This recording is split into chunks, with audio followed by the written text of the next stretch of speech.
안녕하세요. 웜의 신박. 오늘 6월 16일 목요일 순서입니다. 워런 버핏처럼 매일 신문을 읽으면서 투자의 고수가 됩시다. 네. 어젯밤 새벽에 FOMC 회의가 있었습니다. 페드 워치라고요. 거기서 75bp 올리는 걸 확률을 96인가 97% 예상을 했는데 그대로 했고요. 우리 최일호 상무하고 오늘 채플미에서 어제 FMC 회의의 내용 가지고 아주 심도 있게 얘기를 나눈 게 있으니까 FMC 회의에 관한 내용은 채플미를 확인하시기 바라겠습니다. 오늘 기사가 6개 또 요즘은 얘기하다 보니까 이 기사를 다 커버를 못해서 조금 빨리 해야 되겠다 이런 생각을 좀 했습니다. 여러 가지 기사가 있는데요. 페드는 뭐 때문에 그렇게 75bp를 인상을 했을까요? 물가를 잡기 위한 거였습니다. 그죠? 그리고 페드는 왜 금리를 또 인하를 할 때도 있잖아요. 2019년도에도 3번 인하를 했었고, 코로나 때 왕창 인하를 하고, 그 전에도 보면 금리 인하를 닷컴 버블이 무너졌을 때도 금리 인하를 또 공격적으로 했습니다. 그럴 때는 또 왜 금리 인하를 할까요? 예, 리세션에 들어간 경기를 또 살리기 위해서 돈을 풀고 양적 완화 뭐 이런 것도 하고 금리를 낮추고 하면서 결국은 중앙은행이 하는 일은 너무 뜨거워지면 경기가 나중에 하드랜딩이 가니까 그렇기 때문에 경기가 너무 뜨거워질 때는 연준이 해야 될 일은 칵테일 파티장에 있는 펀치볼을 치우는 거라고 얘기했습니다. 그리고 경기가 또 너무 식으면 경제는 심리이기 때문에 경제 주체들의 심리가 또 쿨다운 너무 차갑게 얼어붙으면 그걸 살리기 위해서 금리를 인하하고 양적 완화도 해주고 그런 식으로 하고요. 단지 조금 아쉬운 거는 연준이 돈을 너무 많이 푼다는 거죠. 그래서 돈을 너무 많이 풀다 보니까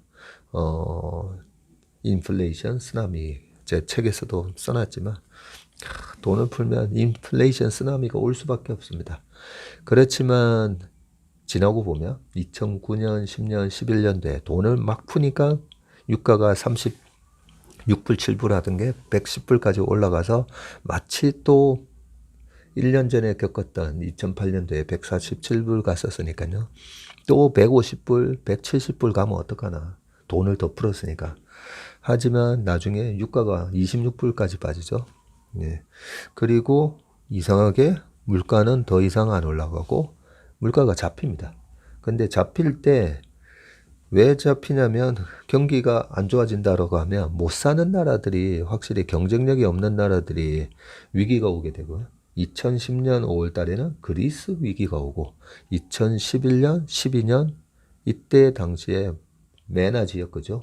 미들 이스트 앤 노스 아프리카 그는 중동과 북아프리카 지역에 이집트를 비롯해서 많은 국가들이 힘들어지고 그리고 피그스 국가, 포르투갈, 이탈리아, 아일랜드, 그리스, 스페인 등으로 2012년, 13년에 그 경기 침체 여파가 미치면서 그리스 국채 금리가 24% 올라가는 그런 와중에 물가는 굉장히 안정이 됩니다.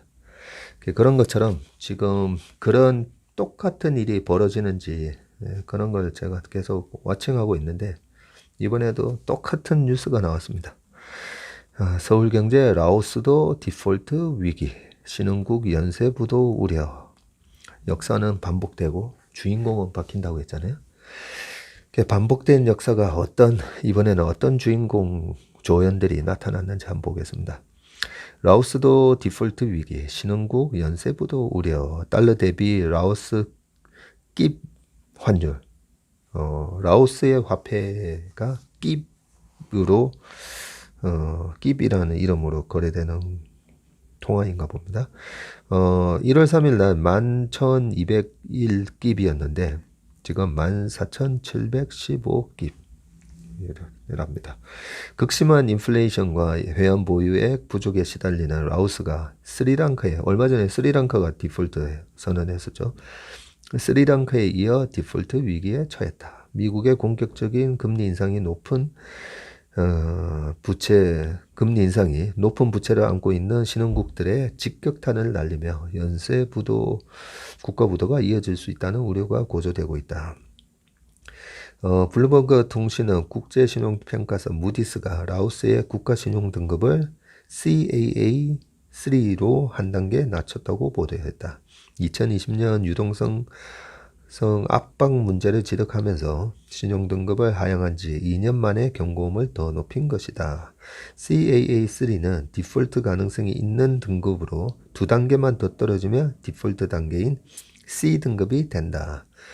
아누슈카 샤 무디스 부사장은 경영 구조 약화, 높은 부채 부담, 외환 보유의 부족 등으로 라오스가 벼랑 끝에 몰렸다고 평가했다고 합니다. 세계은행에 따르면 지난해 라오스의 공공부채는 총 145억 달러에 달하는 반면에 외환 보유액은 약 13억 달러에 그친다고 합니다. 라오스가 거의 같은 규모의 대부채를 2025년까지 매년 상환해야 한다는 점이다. 라고 쭉 돼 있고요. 올해 들어 라오스 통화인 끼베 달러 대비 가치는 31% 가까이 하락했고요. 여기에 우크라이나 전쟁으로 국제 유가가 급등하면서 라오스는 5월 물가 상승률이 12.8%나 치솟는 등 2004년 이래 최악의 인플레이션에 직면했다. 게다가 스리랑카와 마찬가지로 중국의 1대1로 사업에 참여하는 라오스가 부채의 덫에 걸릴 위험성도 있다. Debt Trap이라고 영어로는 써놨네요. 중국과 라오스를 잇는 고속철도를 공동 건설하는 과정에서 자국 국내 총생산 GDP의 3분의 1 규모의 중국 차관을 도입한 데다가 내부채의 절반 이상을 중국에 지고 있기 때문이다. 이에 디폴트 위기를 해결하려면 라오스가 중국과의 채무 재협상에 성공하는 것이 관건이라는 평도 나온다라고 되어 있습니다. 네, 스리랑카, 라오스 이번에는 또 이쪽이네요. 90년대 후반에는 우리나라를 비롯해서 몇 개 국가들이 그는 디폴트 리스크에 직면했었고요.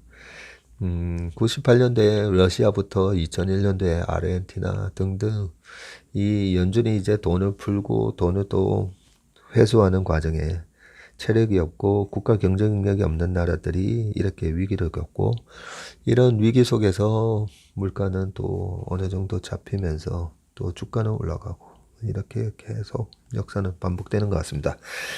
그러면 페드가 이제 물가가 너무 올라가면 소비에 영향을 미치기 때문에 소비에 영향을 미치면 미국 GDP의 70%가 소비잖아요. 그것 때문에 이제 또 신경을 곤두 세우는 거죠. 그래서 물가를 잡기 위해서 미국 정부와 페드는 총력을 지금 다하고 있습니다. 그러면 미국 정부는 또 뭘 하고 있는지 보면 바이든의 인플레 잡기, 우크라 곡물 수출 작전, 사우디와 중엔 유화채 또 이렇게 열심히 노력하고 있습니다. 바이든 정부가 인플레 잡기 묘수는 우크라이나 곡물 수출로 식량 위기 및 인플레를 해결하고 어떤 식으로 수출한다는 건지 밑에 나오겠죠. 폴란드 등의 곡식 저장고를 설립해서 해상 수출을 하고 다음 달 왕따시키겠다던 사우디 방문해서 에너지 증산을 요청을 하고요.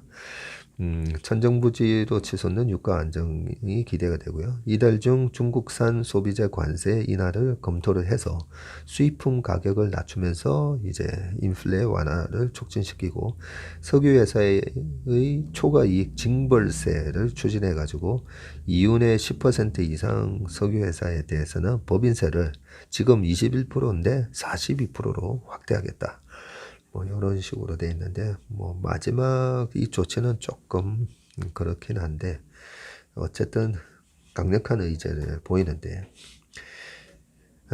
바이든 대통령이 우크라이나에 묶인 2천만 톤의 곡물을 빼내기 위해서 유럽 파트너들과 긴밀히 협력하고 있다면서 폴란드를 포함해서 우크라이나 국경 인근에 임시 곡식 저장고를 만들 것이라고 밝혔습니다. 차량으로 곡물을 저장고에 옮긴 다음에 해상을 통해 세계 각지로 공급한다는 구상이다. 우크라이나 전쟁 여파로 밀 등 곡물 가격이 급등하면서 유발한 글로벌 식량 공급 쇼크를 완화하기 위해서다라고 돼 있고요.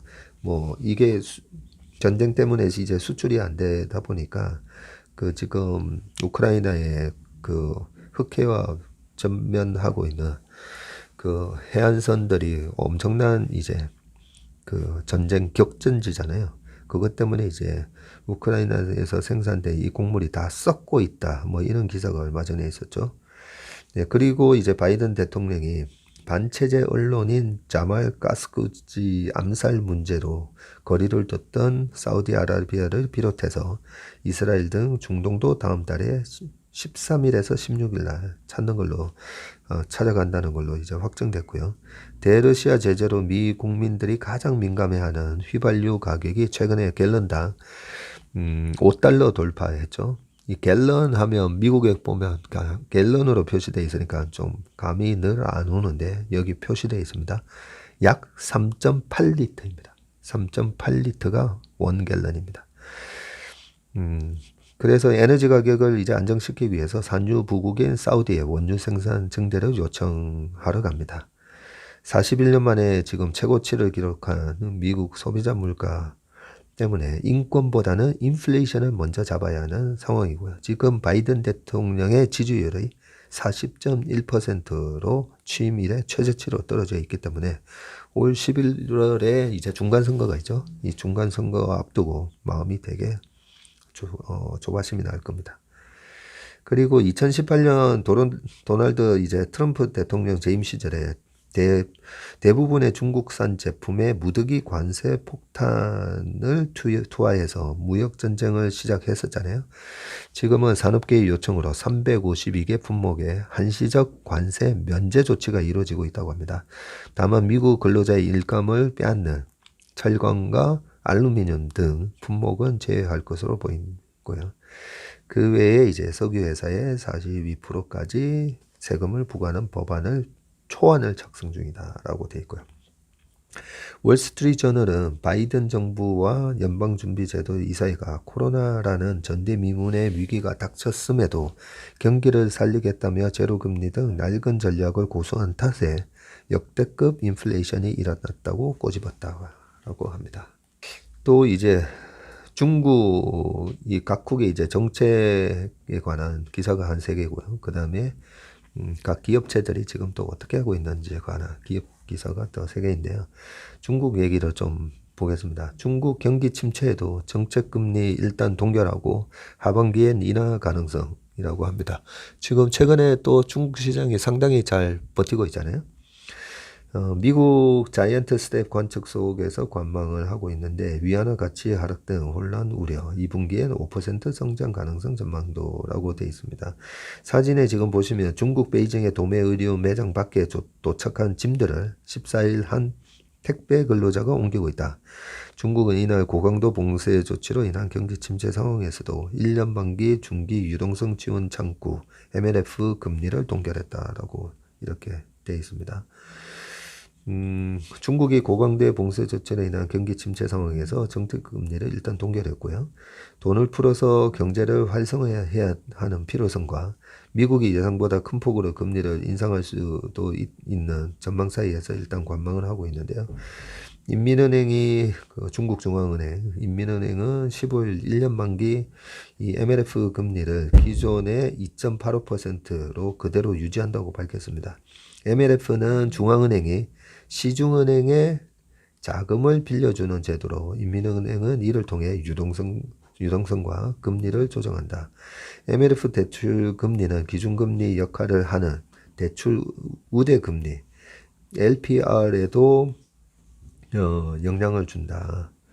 인민은행은 18개 시중은행이 보고한 최우량 고객 대출금리의 평균치인 LPR을 매달 20일 고시에서 전 금융기관이 대출 업무의 기준으로 삼도록 하고 있다고 합니다. 시장에서는 인민은행의 MLF 금리 동결 가능성을 높게 봤다. 일각에서는 중국 당국이 MLF 금리를 소폭 내려오는 20일 LPR 인하를 유도할 것으로 봤지만 이러한 예측은 일단 빗나갔다.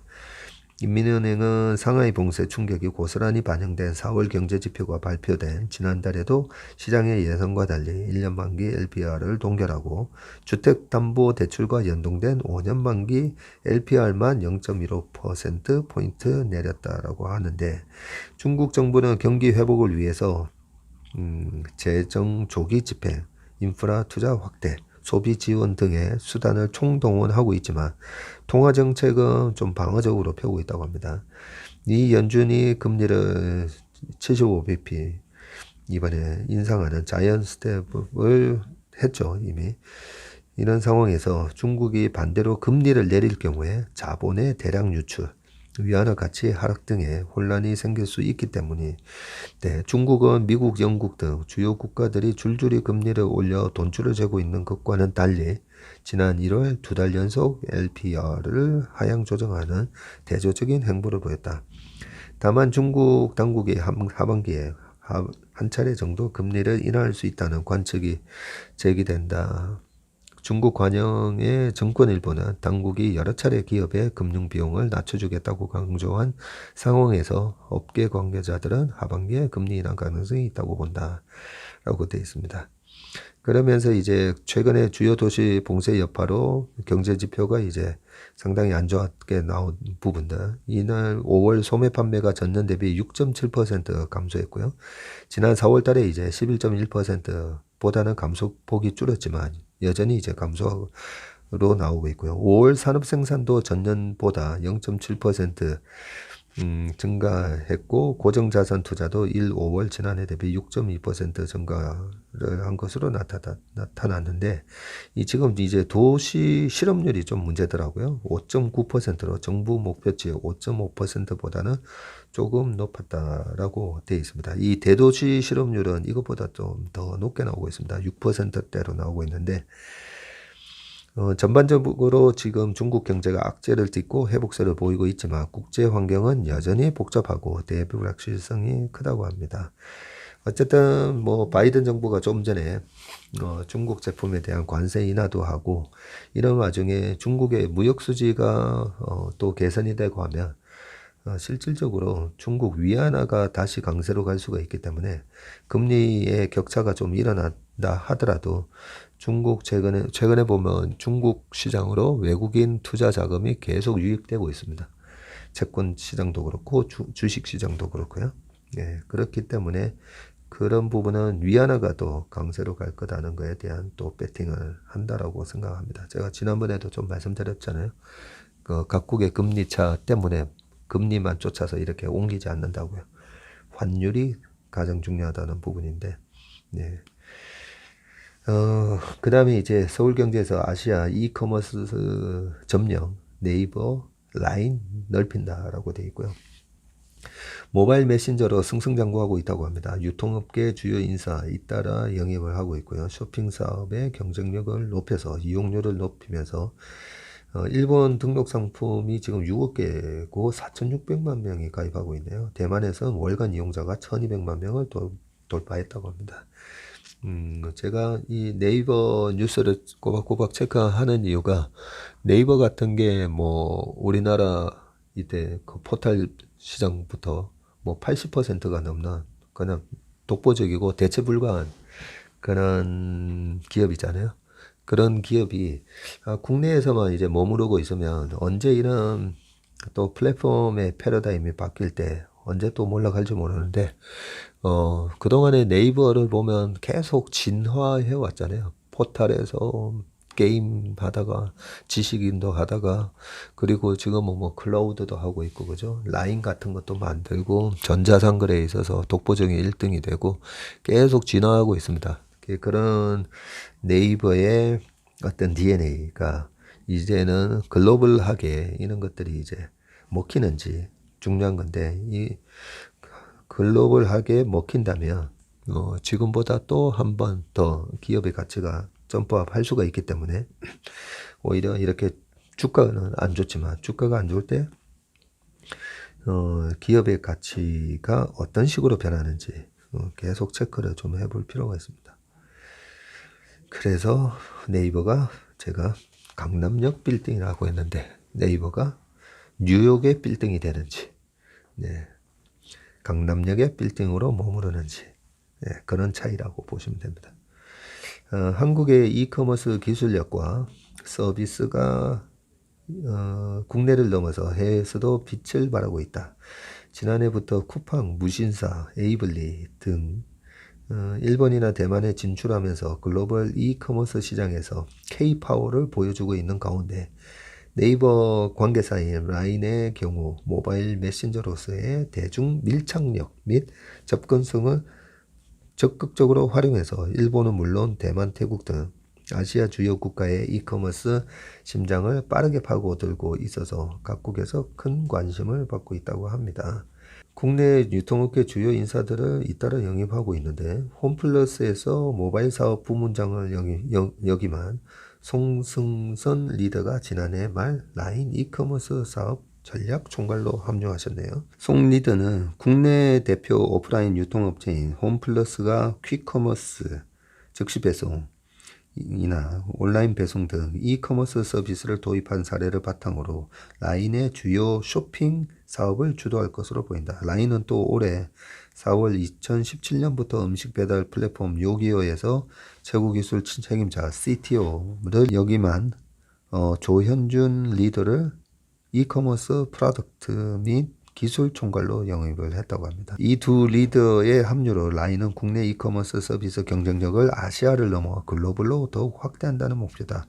일찌감치 라인을 기반으로 일본, 대만, 태국 등에서 쇼핑과 선물하기 등의 서비스를 선보인 라인은 최근 코로나19 확산과 함께 빠른 속도로 국가별 이용률을 높이고 있다라고 쭉 되어 있습니다. 지난번에도 한번 소개를 한번 했었죠. 그 위에 이제 표가 나와 있는데요. 라인 쇼핑 해외 사업 현황으로 라인 쇼핑이 등록 상품 수가 지금 6억 개고 이용자 수가 4,600만 명이고 라인 기프트 입점 매장 수가 1,000여 개로 지금 일본 상황입니다. 취급 상품 수가 10만여 개인데 대만에서는 라인 쇼핑이 MAU가 1200만 명, 앱 다운로드 수가 300만 회, 이용자 수가 연 매출 3배씩 증가를 했네요. 라인 기프트 숍이. 그리고 태국은 MAU가 1200만 명이고 지난 1년 총 GMV 3,138억 원을 기록을 했고요. 라인 선물하기가 2022년 하반기 출시 계획이네요. 라인 선물하기는 올 하반기에 태국에서 또 선보인다고 합니다. 서울경제 기존 사업 팔더라도 롯데바이오 투자 올인한다라고 되어 있고요. 어제도 기사 읽다 보니까 롯데바이오로직스 요 얘기가 있어서 얼마 전에 이게 그래서 뭔가 좀 궁금했습니다. 롯데바이오로직스 기업 개요를 보시면 2022년 6월 이번에 설립을 했고요. 바이오 의약품 위탁 개발 생산. 어제 삼성바이오 얘기하면서 이 CDMO 얘기했었잖아요. 이 CDMO 부분야를 하겠다는 거고요. 이원직 CEO와 이훈기 이사회의장, 하정수 CFO 등등이 탑 매니지먼트인 것 같습니다. 생산 시설은 35,000 리터로 미국 시라큐스 공장 10월 인수 완료 예정이라고 되어 있고요. 투자 계획은 국내 신공장 건설에 1조, 시라큐스 공장 CDMO 전환을 하는데 1,000억 등 10년간 총 2조 5천억 이상을 투자하겠다고 합니다. 2030년대 목표가 매출 1조 5천억 원으로 글로벌 CDMO 탑 10에 들어가겠다고 합니다. 롯데가 전사적 투자를 앞세워 바이오 사업에 이 출사표를 던졌다라고 하면서 이 CDMO 사업을 블루오션으로 보고 생산 시설과 인력에 자금을 투입을 아끼지 않는다라고 하면서 방금 이 로드맵을 쭉 발표했고요. 이원직 대표님이 2022년 바이오 인터내셔널 컨벤션 바이오 USA 어제는 이제 삼성바이오 존님 대표님이 거기서 이래 발표를 했고 롯데바이오로직스가 어제 또 이런 간담회를 했었네요. 1조 원을 투자해서 송도, 오송 등 후보지 중에서 메가 플랜트를 건설하겠다라고 했습니다. 지난달 1억 6천만 달러, 약 2천억을 투입해서 미국 글로벌 제약사인 브리스톨 마이어스의 스퀴브 BMS로부터 인수한 시라큐스 공장에 대해서도 추가적인 투자를 통해 북미 거점으로 강화하겠다는 의지를 보였다. 여기서 이제 인수를 했네요. 이 대표는 세계대전 때부터 페니실린을 생산하던 역사 깊은 장소라면서 3만 5천 리터 규모로 삼성바이오로직스의 시작인 1공장 규모와 비슷한 사이즈라고 의미를 부여했다고 합니다. 네. 아무튼 이렇게 적극적인 투자의 배경으로는 롯데그룹의 적극적인 지원도 엿볼 수가 있다고 하고요. 이훈기 롯데지주 ESG 경영 혁신실장이자 롯데바이오로직스 이사회 의장은 식품, 화학, 유통, 호텔 등 기존 롯데의 포트폴리오 중 하나를 매각해서라도 새로운 성장 동력으로 바이오가 포함된 헬스 앤 웰리스에 집중할 계획이다라고 하면서 2년 전부터 경영혁신실에서부터 전략적 미션을 부여받은 결과라고 하면서 삼성에서도 바이오 사업에서 CDMO 생산으로 30%대 안정적인 수익을 내는 것으로 보고 롯데도 과감한 투자를 결정을 했다고 하고요. CDMO 시장 규모가 나오네요. CDMO 시장은 연간 350조 원 이상으로 더 성장하는 블루 오션이기 때문에 후발주자라는 우려는 기울어라고 얘기를 했습니다. 네. 하여튼 잘 되길 바랍니다. 마지막으로 이 아모레퍼시픽 뉴스까지만 하고 끝내겠습니다. 설화수 라네즈 등 미국에서 인기, 북미서 1분기 매출 60% 늘어 아마존 등 이커머스 강화로 온오프 채널 모두 매출을 확대하고 판매 부진한 중국 비중을 지금 줄였다고 하면서 미국 뉴욕의 고급 백화점 블루밍데일에 문을 연 아모레퍼시픽 매장 사진이 쫙 나오고 있는데요. 아모레퍼시픽도 보면 최근에 또 어제 같은 경우에도 시장이 안 좋다 보니까 또 한 번 더 최근 저점을 살짝 깨는 그런 모습이 나왔었는데 주가가 지금 보니까요 고점 대비 52.5% 작년 고점 대비 52.5% 빠졌고 과거 최고가 45만 500원을 기록했던 게 2015년 7월인데 그때 대비해서는 68.7% 이렇게 빠져 있네요. 예전에 신문 봅시다 하면서 꼭 신사옥을 이렇게 크게 짓는 기업들의 그런 어떤 징크스, 주가가 빠지는 징크스를 말씀드렸는데, 굉장히 주가가 상당히 고통을 받았네요. 아모레퍼시픽이 설화수와 라넨즈 등 인기 브랜드를 앞서서 미국 시장 공략에 본격 나선다. 중국 정부의 제재로 코로나 정책 등, 중국 정부의 제로 코로나 정책 등 중국 시장의 위기가 커지면서 중국 비중을 줄이는 대신 미국 시장에 이렇게 힘을 쏟고 있고, 특히 북미 사업의 경우 1분기 매출이 전년 대비 60% 이상 늘어나는 등 고무적인 성과를 올렸네요. 미국은 국제적 트렌드 메카이자 전 세계 뷰티 시장에서 차지하는 비중이 매우 큰 중요한 거점이죠. 1986년도에 LA에서 현지 법인을 설립하며 미국 시장에 처음 진출을 했었는데요. 현지 시장의 성공적 진출을 위해서 세계적 브랜드 육성을 필수적인 요소로 판단하고 새로운 CI와 브랜드를 출시했고 이렇게 탄생한 브랜드가 아모레퍼시픽이었다고 합니다. 2002년 3월 미국 뉴욕에 첫 발을 내디딘 후 명품 브랜드로서 입지를 다지면서 고유의 브랜드 세계를 해외 시장에 전달하고 있다. 2002년 3월에 미국 뉴욕에 첫 진출을 했었네요. 제가 이 아모레가 옛날에 태평양이었잖아요. 태평양이었었는데 닷컴 버블이 깨지고 난 다음에 이 회사 주가가 2002년도부터였나 그때부터 좀 많이 올랐었거든요. 닷컴 버블이 깨진 자리를 태평양이 그때 자리를 메꿨었는데 어떤 모멘텀이 있었는지, 물론 그때 닷컴 버블이 깨지고 나서 우리나라에 이제 카드가 남발을 했었잖아요.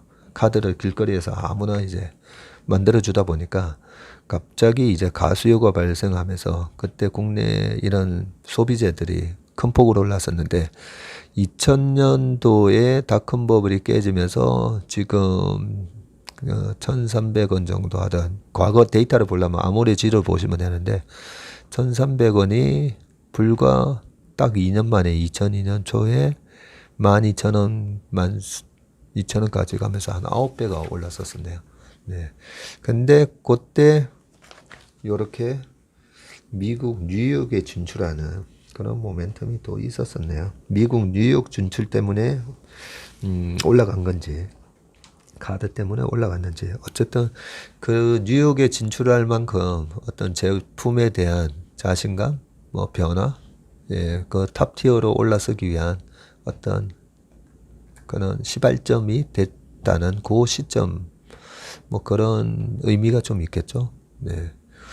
아무튼 그렇게 2002년 3월 달에 뉴욕에 첫 발을 디뎠고요.